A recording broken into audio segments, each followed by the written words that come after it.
Hi everybody, I'm Bree the Plant Lady checking in with a June garden tour right here from my gardens in Fuquay-Varina, North Carolina.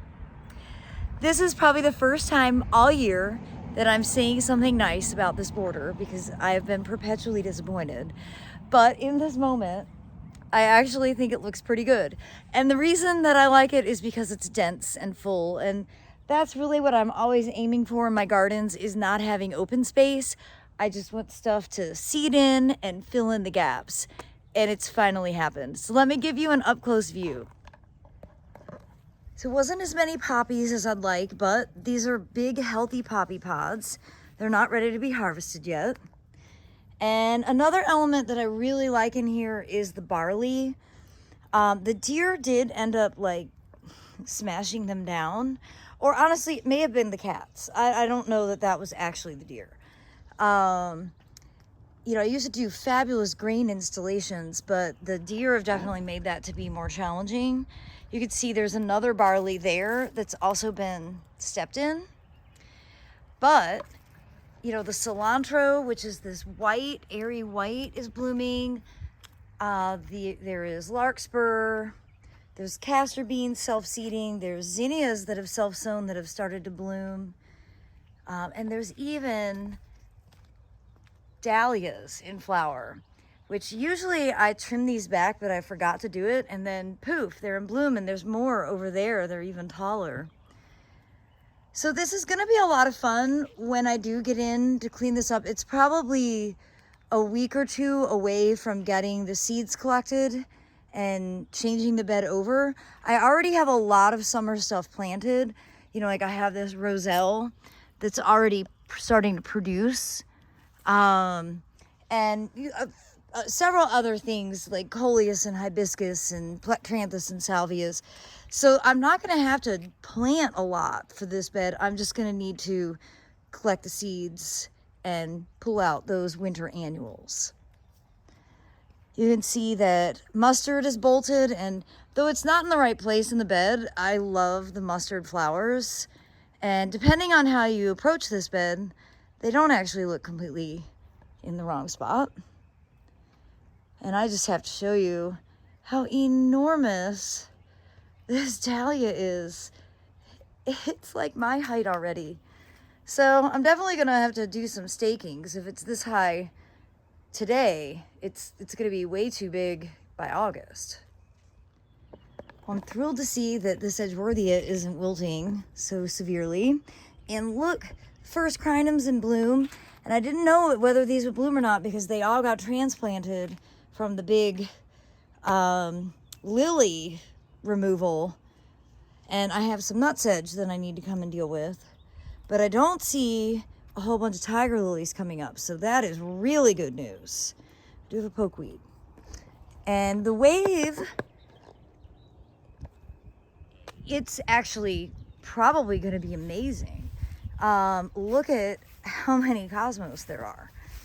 It's so many cosmos. I've definitely never had this kind of cosmos germination. The whole bed is looking that way, and the carex are doing really well, and so are the pumpkins. And actually, oddly enough, the broccoli and cauliflower and stuff is looking better, I think, because Jay's been keeping it really well watered.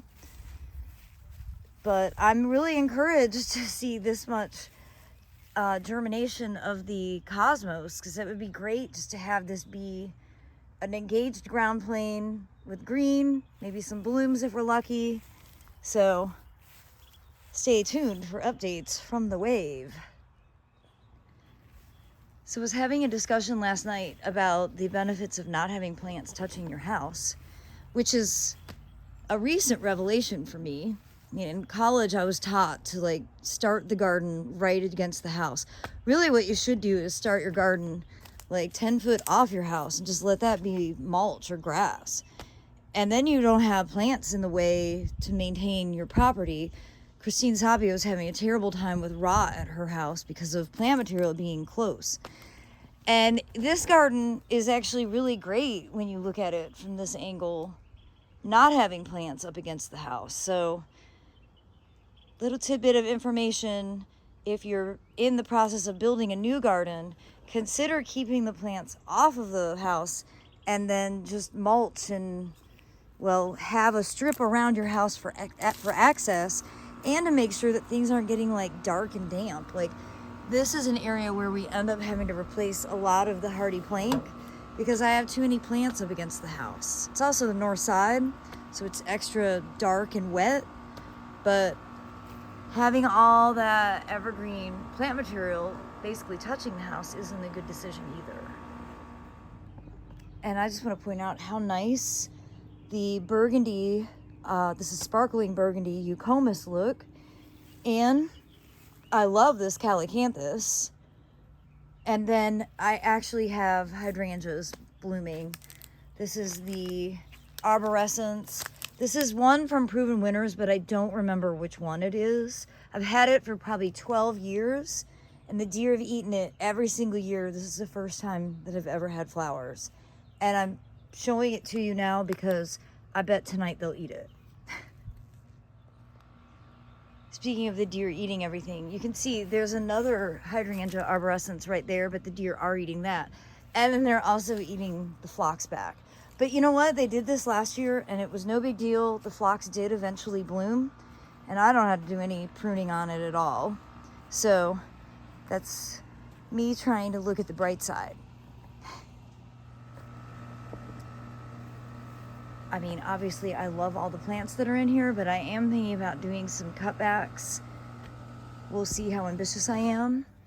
I am excited to show you. This is sort of like my moon garden, you know, with white plants.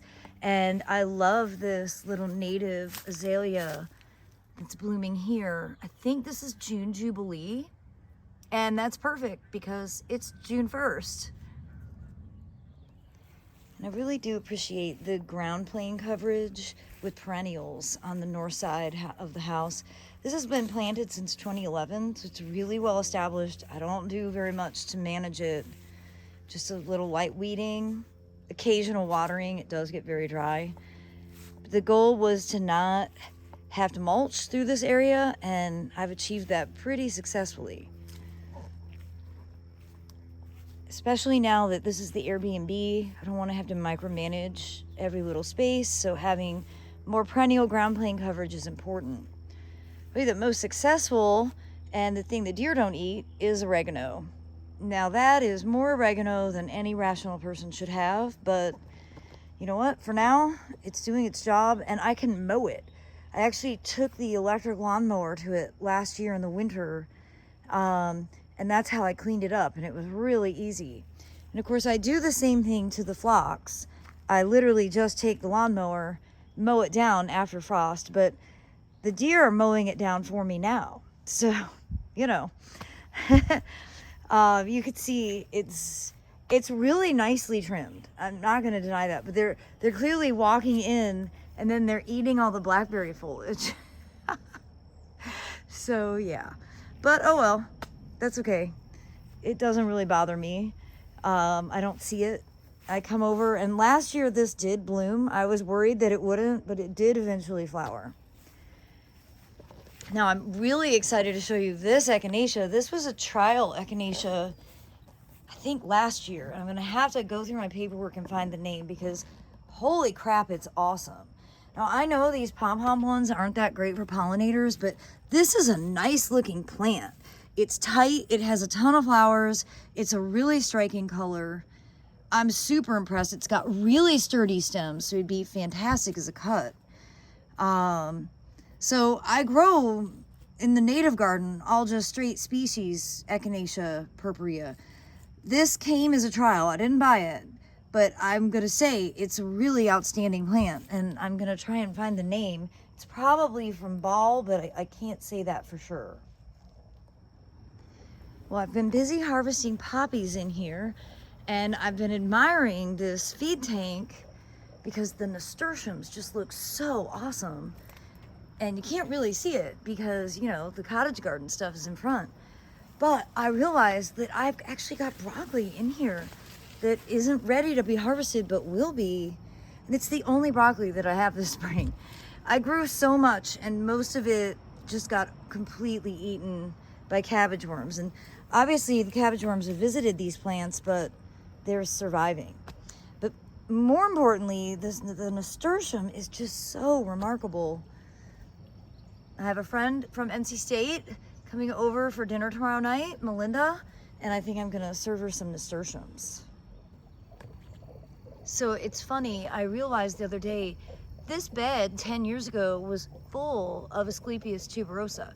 That's the only one left, but I originally planted 32 in this bed. Now I'm replicating that color with the California poppies. I've not totally decided what I'm gonna do this summer, because the thing is, there are well-established grasses in here. At least I think they're well-established, yes. But the poppies are flopping over them. So I might actually have to come in and micromanage this a little bit, because I don't want these California poppies to suffocate the white muley grass that is here for the permanent fall display. So, you know, the thing with these is once you start messing with them, you kind of just have to rip the whole bed up. And I've been avoiding that. So we'll see how the week goes. But I'm definitely concerned when I see how floppy they are. Of course, they're about to set seed.